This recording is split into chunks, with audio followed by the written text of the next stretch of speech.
What's happening, America? Dr. Wilmer Leon here. You're on with Leon on the Power. Dr. Leon's radio talk show airs on a satellite channel. He says the focus behind his program is to be objective to what is being presented in the mainstream media on social, cultural, national, and international issues. He thinks there are a number of perspectives that do not get communicated clearly. Dr. Leon had a variety of questions for me. Is the news anchor from Afghan television from the Voice of America, Ms. Shoista Sadat. We discussed issues that Afghans most suffer from.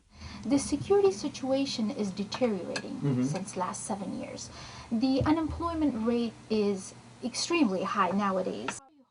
We also discussed related existing problems like poppy cultivation that both Afghanistan and the United States share.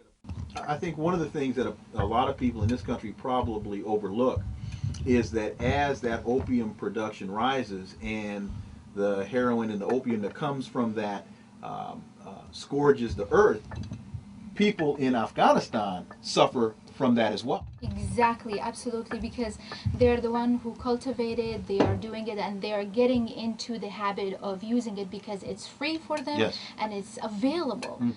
His listeners expanded our discussion by asking how instrumental the international community and Afghan government are in curbing corruption and the critique made by President Obama of the Afghan government. And let me tell you about the corruption a little bit. It's working with different levels. Dr. Leon found that Afghans had a positive reaction to Obama's approach of eradicating Afghan-Pak border insurgency and also were more apt to stand on their own.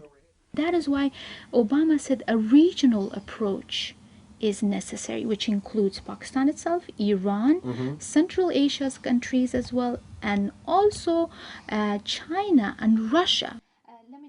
He hopes that President Obama can bring a better international, multilateral understanding of the problem.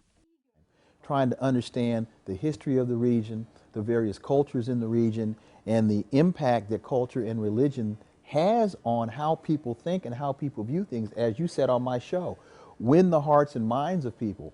I've been always saying, bomb them with bread, bomb them with bottled water, bomb them with penicillin and medicine and blankets. And if we're going to bomb people, then let's bomb them with some things they can use.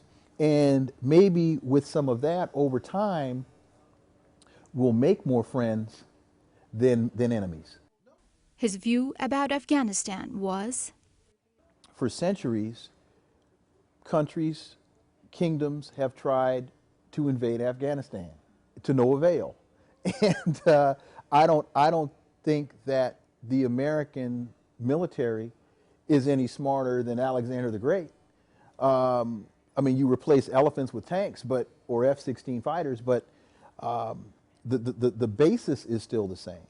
So I think if President Obama is able to bring a greater cultural understanding to this and also project that to the American people, then I think some things can change.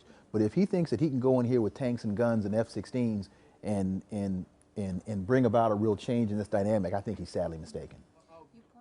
Dr. Leon predicts that among international issues, Afghanistan, which is one of the most important topics of his show, will not be an easy task for Obama's administration. Shoista Sadat, VOA News, Washington.